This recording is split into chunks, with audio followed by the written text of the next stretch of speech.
Welcome to Bed Crime Stories podcast. I'm your host, T, and I'm here with a little bed crime bite. 15-year-old Sebastian Rogers was last seen on Monday, February 26, near Stafford Court in Hendersonville. He hasn't been seen since, and the only person who seems to be looking for him, aside from volunteer searchers, is his biological father, Seth Rogers. And if anyone can find Sebastian, it's Seth. It's been reported today that Seth has hired 2 private investigators, and they reportedly want to go back and research some of the area around Sebastian's home.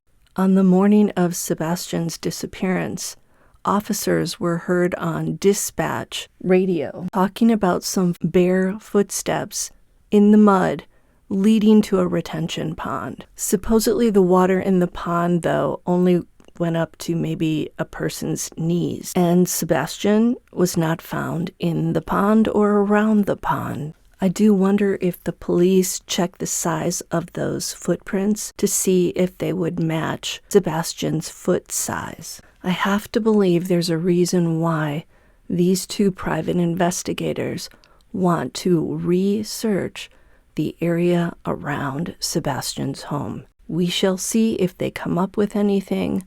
Let's hope they do. Seth needs answers, and Seth needs Sebastian home. One of you sweet people out there sent me a link to a video that included the entire day's worth of dispatch chatter for Monday, February 26 in Hendersonville.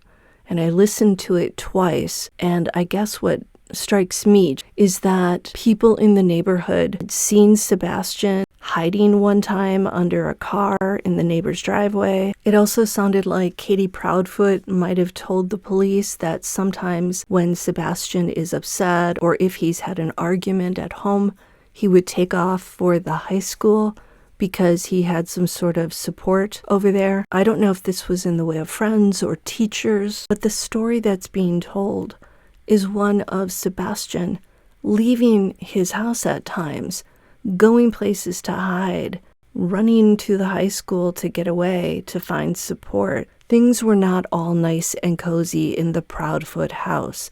At least not for Sebastian. And I have to believe this is due to the influence of Chris Proudfoot, who, as a stepfather, may not have felt a deep connection and love for Sebastian. A child with autism, a child with special needs, a child who apparently wet his clothes at school and needed to have his mother bring him fresh, dry clothes. And as I recall, Chris Proudfoot thought that this was just too much and proposed that they put Sebastian in basically diapers. And can you imagine the humiliation Sebastian must have felt with those on? What if someone at school saw those? If he was wearing that all day, did he have an odor about him?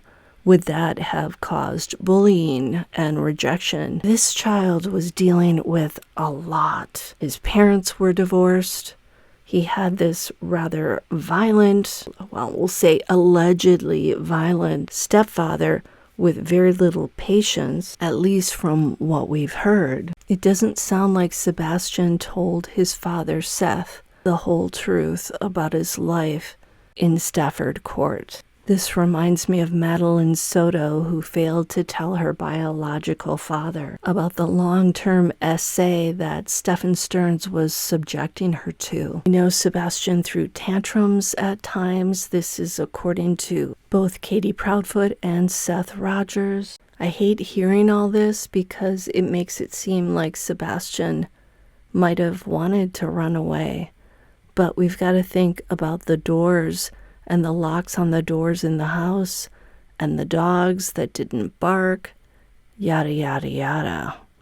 All right, well, I'm exhausted. Time for bed, and I'll see you next time on Bed Crime Stories.